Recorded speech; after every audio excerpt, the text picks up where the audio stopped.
Seigneur, permets à ceux qui ont perdu la raison de vivre, à ceux qui ne prennent plus goût à la vie chrétienne, à ceux à qui la notion de foi a baissé et à ceux qui sont destinés à la vie éternelle de comprendre la portée de ce message. Pendant que Zacharie pensait à sa vieillesse et sa femme Élisabeth regardait à sa stérilité, Dieu voyait Jean-Baptiste. Il est plus difficile de gérer la gloire de Dieu que de l'attendre. Donc si tu n'apprends pas à être un sujet de honte comme Élisabeth, tu ne vas pas apprécier la gloire de Dieu quand elle viendra, ton Jean-Baptiste. J'aimerais dire à un Zacharie dans l'incertitude ou à une Élisabeth dans la confusion, ne cherche pas des solutions fabriquées. Tu n'emprunteras pas autre chemin que celui de la croix. Ne t'en détourne pas et ne fais pas de raccourcis. Prends le temps de bénir le Seigneur Dieu Tout-Puissant, même si ce chemin ne te plaît pas. Le chemin de l'opprobre, car ta fin finira glorieuse.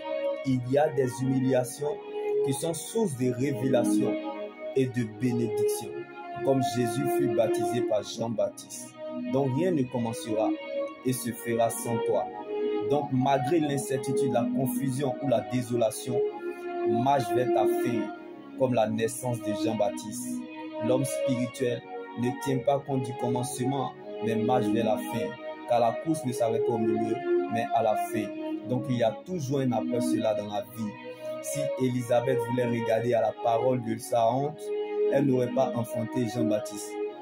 Je ne sais pas là où tu te situes comme Zacharie, mais cette épreuve humiliante est la preuve que ton Dieu est tout puissant et est proportionnel à la gloire qui t'attend, ton Jean-Baptiste.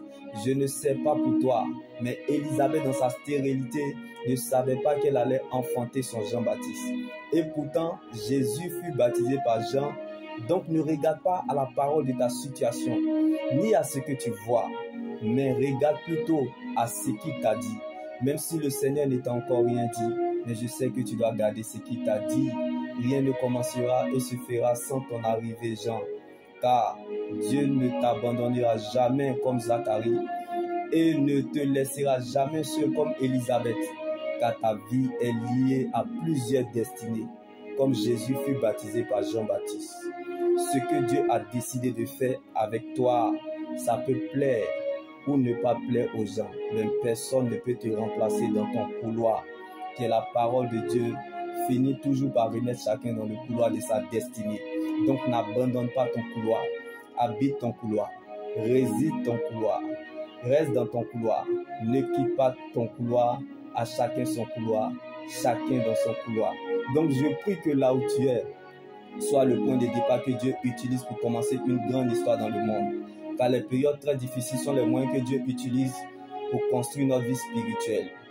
Jésus n'est pas footballeur, mais il a marqué l'humanité. Donc ce que les gens disent est important, mais n'a pas de valeur. Les gens peuvent parler, mais il y a une seule parole dans la parole éternelle qui accomplit tout ce qu'elle dit, qui est la parole de Dieu. Attache-toi à elle, car elle est un arbre de vie pour ceux qui s'attachent à elle. Et ceux qui la possèdent sont heureux, comme Zacharie, malgré sa vieillesse et l'écharpe au cou, était fidèle au temple.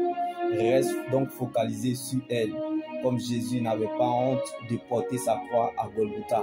Ne cache pas ton Jésus comme Élisabeth dans la maison, mais sors comme Zacharie. Sois fier de porter ce nom malgré tout, du temple jusqu'aux extrémités de la terre. Elle te mettra à l'aise et te fera du bien. La parole de Dieu est la seule terre solide sur laquelle nous pouvons nous tenir. Et elle est la seule prophétie qui ne rate jamais son but. Sur la route de la vie éternelle, je peux tomber et trébucher, même les yeux fermés. Mais à cause de la parole de Dieu, je continuerai toujours à avancer vers la direction du ciel. Car c'est là ma finalité. Bien-aimé, ce n'est pas la joie du moment qui compte pour Dieu, mais plutôt la finalité de son plan qu'il a déjà établi pour notre vie. Donc la fête changera de camp. Shalom.